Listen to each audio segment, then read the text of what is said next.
আলো এমন এক রহস্যময় শক্তি যা যুগে যুগে মানবজাতিকে মুগ্ধ করেছে।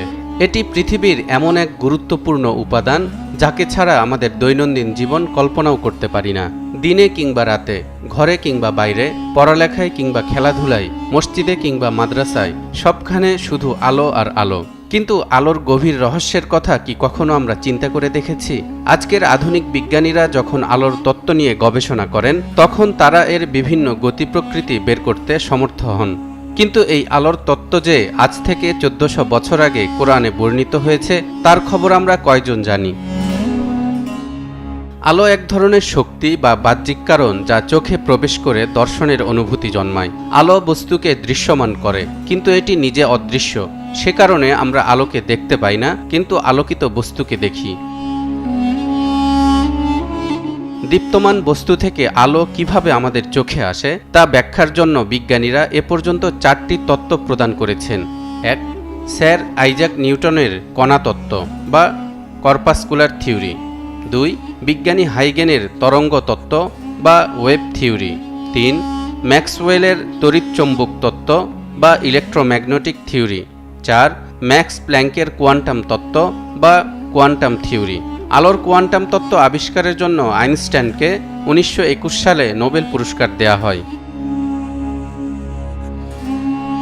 বিজ্ঞানীরা 19 শতকে আলো নিয়ে গবেষণা করে কিছু থিওরি উদ্ঘাটন করতে পারলেও এর মৌলিক তত্ত্ব 1500 বছর আগেই দিয়ে রাখা হয়েছে কোরআনে। পবিত্র কোরআনে আলোর বিশেষ গুরুত্ব রয়েছে, এমনকি নূর বা আলো নাম দিয়ে একটি সূরাই নাজিল করা হয়েছে। এই সূরায় আল্লাহ নিজেই নিজেকে নূর হিসেবে উল্লেখ করে তাকে আসমান ও জমিনের আলোর উৎস হিসেবে ঘোষণা করেছেন। এরশাদ হচ্ছে, আল্লাহু নূরুস সামাওয়াতি ওয়াল আরদ মাসালু নূরিহি কামিশকাতিন ফিহা মিসবাহ আল মিসবাহু ফি জুজাজাহ الزجاجة كأنها كوكب دري يوقد من شجرة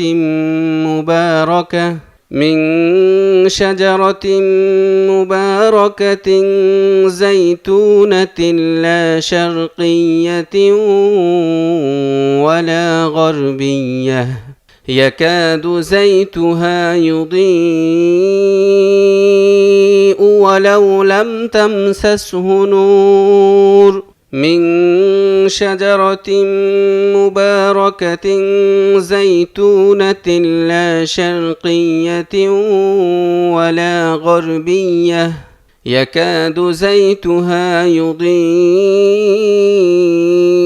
ولو لم تمسسه نار نور على نور يهدي الله لنوره من يشاء ويضرب الله الأمثال للناس والله بكل شيء عليم। আল্লাহ আসমান ও জমিনের আলো। তার আলোর দৃষ্টান্ত হলো যেন একটি তাক, যার ভেতরে আছে একটি প্রদীপ। প্রদীপটি আবার একটি কাঁচের চিমনির ভেতরে। চিমনিটি যেন একটি উজ্জ্বল নক্ষত্র, যা প্রজ্বলিত করা হয় বরকতময় জাইতুন গাছের তেল দ্বারা, যা পূর্ব দিকেরও নয় এবং পশ্চিম দিকেরও নয়। আগুন তাকে স্পর্শ না করলেও তার তেল যেন উজ্জ্বল আলো বিকিরণ করছে। আলোর উপরে আলো। আল্লাহ যাকে ইচ্ছে করেন স্বীয় আলোর দিকে পথ দেখান। আল্লাহ মানুষের জন্য দৃষ্টান্ত পেশ করেন। আল্লাহ সর্ববিষয়ে অধিক জ্ঞাত। এই আয়াতে আল্লাহর নূরকে একটি প্রদীপের সাথে তুলনা করে শুধু স্রষ্টার আধ্যাত্মিক আলোর কথা বলা হয়নি, বরং এক গভীর বৈজ্ঞানিক তত্ত্বের ইঙ্গিত দেওয়া হয়েছে। নূর শব্দটি দ্বারা এখানে এমন এক অসীম ও বিশুদ্ধ শক্তির উৎসের কথা বোঝানো হয়েছে যে আলো সর্বত্র বিরাজমান। ফোটন বা আলোর কণাও ঠিক তেমন, অদৃশ্য কিন্তু প্রতিটি অংশে ছড়িয়ে থাকে এবং পুরো সৃষ্টিজগতে এর প্রয়োজনীয়তা অনস্বীকার্য। এছাড়াও সূরা আন-নূরের এই আয়াতটি আলোর প্রকৃতি সম্পর্কেও একটি গভীর দৃষ্টিভঙ্গি প্রদান করে, যা বিজ্ঞানের আলোকে বিশ্লেষণ করলে আরও স্পষ্ট বোঝা যায়। আজকের অপটিক্স বা আলোক বিজ্ঞানে আলোকে কণা হিসেবে ধরা হয়, যা ফোটন নামে পরিচিত। ফোটনে কোনো স্থায়ী ভর বা পরমাণু না থাকলেও এই কণা আলোর শক্তিকে ধারণ করে এবং একে পরিবহন করে। এই পরিবহনের গতি শূন্যস্থানে প্রতি সেকেন্ডে 29,97,92,458 মিটার বা 1,86,000 মাইল। তবে ফোটনের শক্তি নির্ভর করে এর তরঙ্গ দৈর্ঘ্যের উপর।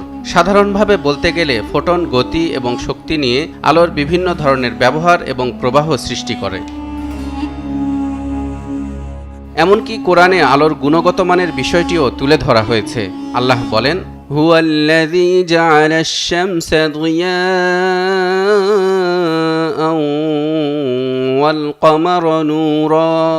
তিনিই সে মহান সত্তা যিনি বানিয়েছেন সূর্যকে উজ্জ্বল আলোকময় আর চন্দ্রকে স্নিগ্ধ আলো বিতরণকারী রূপে। এখানে সূর্যকে দীপ্তি বা সিরাজ বলা হয়েছে, যা নিজে থেকে আলো তৈরি করে। অন্যদিকে চন্দ্রকে বলা হয়েছে নূর, যা সূর্যের আলো প্রতিফলিত করে। এই পার্থক্য বিজ্ঞান পুরোপুরি নিশ্চিত করেছে। সূর্য হলো এক বিশাল পারমাণবিক চুল্লি, যেখানে ফোটনের মাধ্যমে আলো ছড়ায় আর চন্দ্র সেই আলো প্রতিফলিত করে। দর্শক, আপনাদেরকে একটি চমকপ্রদ বৈজ্ঞানিক তথ্য বলি। সূর্যের কেন্দ্রে যে ফোটন তৈরি হয় তা সূর্যের পৃষ্ঠে পৌঁছাতে হাজার হাজার বছর সময় নেয়, কিন্তু একবার বেরিয়ে আসার পর সেই ফোটন মাত্র 8 মিনিট 20 সেকেন্ডে পৃথিবীতে পৌঁছে যায়। অপটিক সায়েন্সের তথ্য মতে এই আলো বা শক্তি কখনো স্থায়ী হয় না, বরং একে বিভিন্ন উপায়ে ট্রান্সফার করা হয় এবং তার শক্তি বিভিন্নভাবে ব্যবহৃত হয়, যেমন লেজার প্রযুক্তি, অপটিক্যাল ফাইবার, যোগাযোগ ব্যবস্থা ইত্যাদি। আর এসব কিছুই উন্নত হয়েছে ফোটন শক্তির ধারণার উপর, যার ভিত্তি কোরআনে খুব শক্তিশালীভাবে আলোচিত হয়েছে। অন্যদিকে আলো শুধু বাহ্যিক দিক থেকে গুরুত্বপূর্ণ নয়, এটি আমাদের আধ্যাত্মিক জগতেও সমান গুরুত্বপূর্ণ। কোরআনে বলা হয়েছে, وَمَنْ لَمْ يَجْعَلِ اللَّهُ لَهُ نُورًا فَمَا لَهُ مِنْ نُورٍ। এবং যাকে আল্লাহ আলোকিত করেনি তার জন্য কোনো আলো নেই। ফোটন যেমন আমাদের চারপাশ আলোকিত করে, তেমনি আল্লাহর হেদায়েতে নূর আমাদের অন্তরকে আলোকিত করে। বিজ্ঞান হয়তো ফোটনের গতি বা বৈশিষ্ট্য নির্ধারণ করতে পারে, কিন্তু হৃদয়ের নূর বা আল্লাহর নির্দেশিত হেদায়েত পরিমাপ করতে পারবে না কোনো বিজ্ঞান। তালহা ইবনে রেজা, নিউজ 24।